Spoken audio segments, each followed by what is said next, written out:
कड़कता हुआ सूरज, चमकती हुई धूप, इजहार तुम क्या जानो इस दुनिया की रीत। वैसे इस दुनिया की रीत भी अजीब है।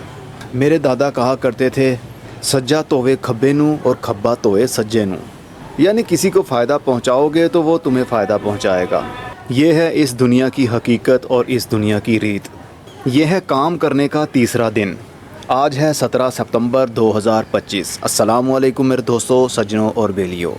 क्या हाल है आप सबका? उम्मीद तो है सब खैरियत से होंगे। कुछ बीमार होंगे, कुछ परेशान होंगे और कुछ बहुत खुश होंगे। दुनिया की रीत जो हुई, खुशी, गमी, प्यार, धोखा, फ़रेब, ये तो सब चलता रहेगा जब तक हम सब ज़िंदा हैं। इजहार तुझे आज क्या हो गया? काम की बात करता हूँ, इतनी भी जल्दी क्या है। देखिए, गार्डन हमारा खुश्क होना शुरू हो गया है। गार्डन हमारा एम्प्टी होना शुरू हो गया है। गंद यहाँ से ख़त्म होना शुरू हो गया। लेकिन बदन में इतनी ताकत नहीं होती कि सारा दिन में ही सारा काम निपटा लूँ। कुछ घंटे आता हूँ छत के ऊपर, उसको देता हूँ, सफाई करता हूँ और फिर से चला जाता हूँ। अब गार्डन की थोड़ी सी यहाँ से लुक निकलना शुरू हो गई, क्योंकि कल यहाँ से मैंने गंद जो उठाया और उठाकर अपने दूसरे टेरेस पर रखा, वहाँ पर भी लेकर अभी चलता हूँ। तो आधे गार्डन की मैंने सफाई कर दी। यहाँ से सारा जो रैक के नीचे गंद फंसा हुआ था, मिट्टी जमी हुई थी, गीली मिट्टी थी, सबको मैंने निकाल कर गमलों को हटाकर सफाई सुथराई कर ली। अब आज या फिर कल इस पोर्शन की करूँगा, यहाँ से गमलों को आगे करूँगा। और नीचे देखिए कितनी ज़्यादा मिट्टी अभी आपको दिख रही होगी रैक के अंदर, रैक के नीचे। तो यहाँ से भी सारी मिट्टी को हटाऊंगा, क्योंकि हम जब तक मिट्टी को हटाएंगे नहीं ना, तो पानी लगने की वजह से वहाँ पर नमी बनी रहेगी। तो उस वजह से क्या होगा, हमारी छत ख़राब होगी। ये जो महीना है और अक्टूबर का महीना, इन 2 महीनों की गर्मी इतनी कड़क है कि क्या बताऊं। कई बार मैं वीडियोस में कह चुका हूं, फिर बार बार वही बात रिपीट, हद हो गई। यहाँ पर मैंने मटर के बीज लगा दिए हैं और मटर के बीज मैंने जैसे ही लगाए, उससे अगले दिन आकर देखा तो गमले के ऊपर मिट्टी के, ये देखिए, बिल्ली के पाँव के निशान, मतलब बीज और नीचे दब गए। फिर मैंने झाड़ियाँ ऊपर रख दी, स्टिक्स ऊपर रख दी, ताकि बिल्ली का यहाँ पर पाँव ना आ पाए और बिल्ली बैठकर मिट्टी ख़राब ना कर दे और हमारे बीज ख़राब ना हो जाएं। तो ये तो हर साल मेरे साथ ऐसा ही होता है। कभी कभी बहुत गुस्सा आता है कि अरे ये क्या, हम इतनी मेहनत करते हैं और बिल्ली आकर 1 मिनट में सब कुछ तबाह करके चली जाती है और उसको एहसास भी नहीं होता कि मैंने कर क्या दिया। इजहार के बीज मिट्टी के और नीचे दबा दिए। कमाल की बिल्ली है। चलिए, यहाँ पर अभी बीज जो मैंने लगाए थे ना, टमाटर के बीज लगाए हैं मैंने अभी तक गमले के अंदर, अभी जर्मिनेट नहीं हुए। 3 दिन, तीसरा दिन है आज इनको। तो यहाँ से सफाई करूँगा। ये वाले पत्थर जो सीमेंट उखड़ गया जड़ों की वजह से, वो भी अभी उठाऊँगा यहाँ से आज या कल में। तो ये काम तो आहिस्ता आहिस्ता से चलता रहेगा। असल में मैं चाहता हूँ कि जल्दी जल्दी से सफाई हो जाए, ताकि मैं विंटर सीज़न की सब्जियों के या फूलों के बीज लगाने का काम शुरू कर दूँ। तो ये रही हमारी दूसरी जन्नत, जहाँ की हवा अभी गर्म है, क्योंकि धूप बहुत कड़क है ना। पता नहीं जन्नत में सूरज निकलेगा या नहीं। ये वाला गंद देखकर ना मेरे घर वाले कहते हैं, अरे छत के ऊपर एक ही साइड पर इतना ज़्यादा वज़न डाल दिया तुमने। लेकिन उनको क्या मालूम, ये तो बायोमास है। धूप लगने की वजह से इनका मॉइस्चर उड़ जाएगा और ये सारे मटेरियल का वज़न तकरीबन 10 किलो बन जाएगा। और जब इसको मैं आग लगा दूंगा तो तकरीबन 1 किलो राख हमारे हाथ आएगी और वो 1 किलो हमारे गमलों में, क्यारियों के ऊपर फैला दी जाएगी। तो कहाँ गया कचरा, कहाँ गया बायोमास? तो ये है कुदरत का दिया हुआ तोहफ़ा और कुदरत को वापस रिटर्न हमने करना है। कुदरत हमसे कोई डिमांड नहीं करती, कुदरत हमसे कोई पैसे नहीं मांगती। कुदरत हमसे वही मांगती है जो उसने हमें दिया, और उसके बदले में हम सब कुछ खा पी कर जो कचरा होता है ना, वो कुदरत को हम वापस रिटर्न कर देते हैं। तो कुदरत इसी से खुश हो जाती है। अरे कुछ ना कुछ तो दिया इसने और उसके बदले में हमें पता नहीं क्या क्या मिल जाता है।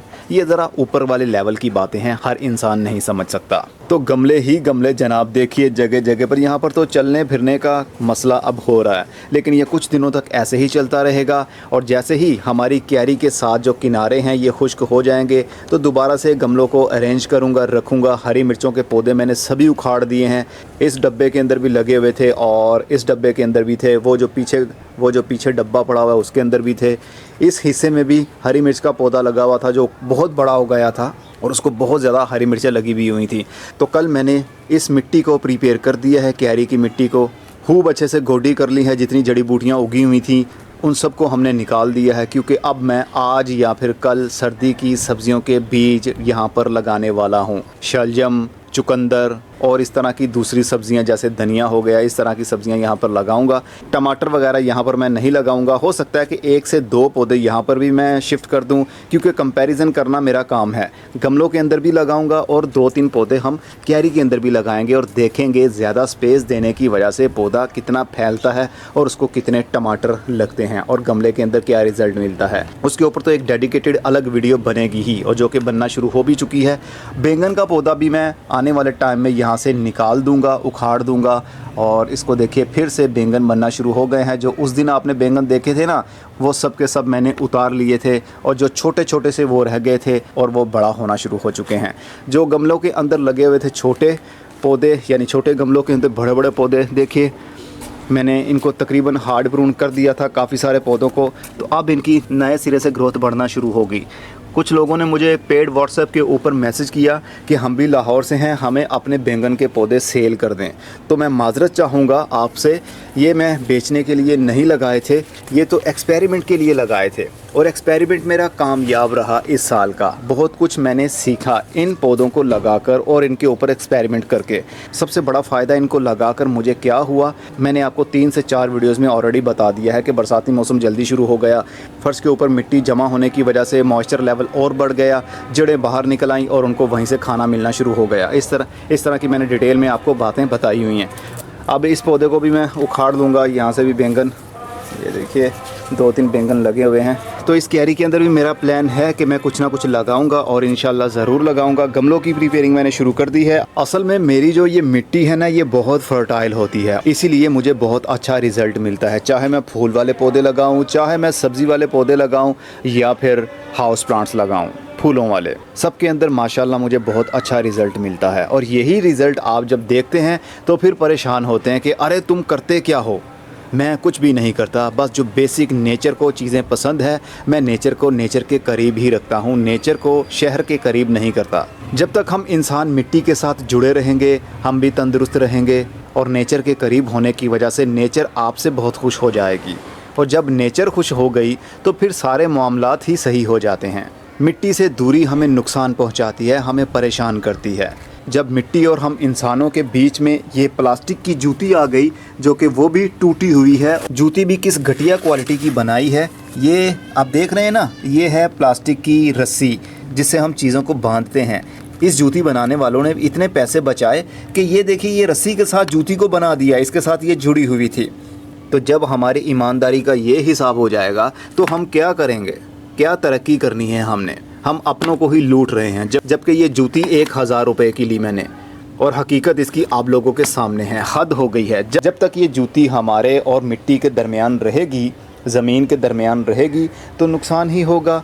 हमारी बॉडी पॉजिटिव चार्ज पैदा करती है, और ज़मीन की एनर्जी क्या है, नेगेटिव। वो सारी पॉजिटिव एनर्जी को अपने अंदर समा लेती है।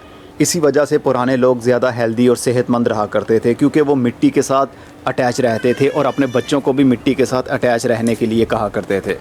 लेकिन हम अपने बच्चों को मिट्टी के करीब जाने ही कहाँ देते हैं। अरे इजहार, तुझे आज हो क्या गया है, क्यों इतना नेचर की तारीफ़ें करते जा रहे हो। असल में हम खुद मिट्टी से बने हैं, और ये मिट्टी हम अपने से दूर कर रहे हैं, तो कितना दुख होता होगा हमारे जिस्म को, हमारे ऑर्गन्स को। हमारे जिस्म के अंदर जो ऑर्गन्स बने हुए हैं उनको भी दुख होता होगा कि हम भी मिट्टी से बने हैं, और ये है कि हमें मिट्टी से दूर ही करता जा रहा है। तो मेरी मिट्टी फर्टाइल रहती है, इसके अंदर बायोलॉजिकल लाइफ बहुत अच्छे से चलती है, यानी बायोडाइवर्सिटी, जिसमें केचुए भी होते हैं, जिसमें बैक्टीरिया है, फंगस है, और दूसरे बहुत छोटे छोटे से कीड़े जो हमें आँख से देखने पर नज़र भी आते हैं। यहाँ पर तितलियाँ भी आती हैं, यहाँ पर चिड़ियाँ भी आती हैं। अक्सर मेरी अंजीर जो पक रही होती है ना, चिड़ियाँ आती हैं और उनको नोच कर खा जाती हैं। तो बायोडाइवर्सिटी इसी को कहते हैं, जहाँ पर परिंदे भी आएँ, जहाँ पर तितलियाँ भी आएँ, जहाँ पर शहद की मक्खियाँ भी आएँ, और मिट्टी के लिए कीड़े। तो इस तरह एक कुदरत का इकोसिस्टम यहाँ पर मेंटेन रहता है। जो गमले बहुत रूट बाउंडेड हो जाते हैं ना, उसकी मिट्टी मैं निकाल कर अलग रख लेता हूँ। अब यहाँ से कुछ दिनों के बाद में जो बहुत ज़्यादा सख्त जड़ें थी उनको निकाल लूँगा, और ये मिट्टी को दोबारा से मैं इस्तेमाल कर लूँगा। गमलों के अंदर लगाकर बीज लगाने हुए तो उसी में लगाऊँगा। भिंडी के पौधे देखिए, अभी भी भिंडी के पौधे ज़िंदा है, जबकि बरसाती मौसम में अक्सर पौधे ये मर जाते हैं। तो कितनी लंबी लंबी भिंडियाँ बनती हैं इनको। ये मैंने थोड़े से पौधे लगाए थे सिर्फ एक्सपेरिमेंट के लिए कि क्या रिज़ल्ट मिलता है। अगर आप एक घर के फ़र्द हैं, तकरीबन 10 से 12 लोग हैं घर में, तो आपको 50 पौधे चाहिए। 50 पौधे जब आप लगा लेंगे तो एक टाइम में काफ़ी सारी भिंडियाँ आपकी उतर जाएंगी और एक टाइम का खाना आराम से बन जाएगा। अगर 3 से 4 पौधे लगाएंगे तो भिंडियाँ लगेंगी, लेकिन वो थोड़ी सी लगेंगी, क्योंकि एक टाइम में एक भिंडी के पौधे को एक भिंडी नहीं लगती, बल्कि कोई बड़ी हो जाती है, कोई छोटी होती है, कोई उससे भी छोटी होती है। तो एक टाइम में एक पौधे से भी अगर 2-3 भिंडियाँ उतरती हैं तो 50 पौधे होंगे तो काफ़ी सारी भिंडियाँ उतर जाएंगी, आपका एक टाइम का खाना वहाँ से बन जाएगा। अगर कम पौधों के ऊपर रिलाय करेंगे तो फिर भिंडियाँ काफ़ी ज़्यादा लंबी हो जाती हैं, इंतज़ार करते करते कि अरे अभी तो कम है, दूसरी छोटी है, उसको भी थोड़ा बड़ा होने दो। लेकिन जो उससे बड़ी होती है वो बाद में उससे भी ज़्यादा बड़ी हो जाती है और पक जाती है। अब ये पकाने के काबिल बिल्कुल नहीं रही और ये पकाने के काबिल है। इसलिए मैं कहूँगा ज़्यादा भिंडी के पौधे लगाइएगा, तभी आपका एक टाइम का किचन की ज़रूरत को पूरा कर सकेगी। चलिए, धूप बहुत ज़्यादा कड़क हो गई है, अगली वीडियो में मिलेंगे। कल मैं इंशाल्लाह वीडियो बनाऊंगा वर्मी कंपोस्ट पर। वर्मी कंपोस्ट के ऊपर आज तक मैंने कोई वीडियो नहीं बनाई और वर्मी कंपोस्ट को मैं अच्छा भी नहीं समझता था, लेकिन अब अच्छा क्यों समझूंगा, कल की वीडियो में आपको बताऊंगा। और ये भी कहूँगा कि आप लोग भी वर्मी कंपोस्ट का इस्तेमाल करना शुरू कर दें अगर वो असली है तो।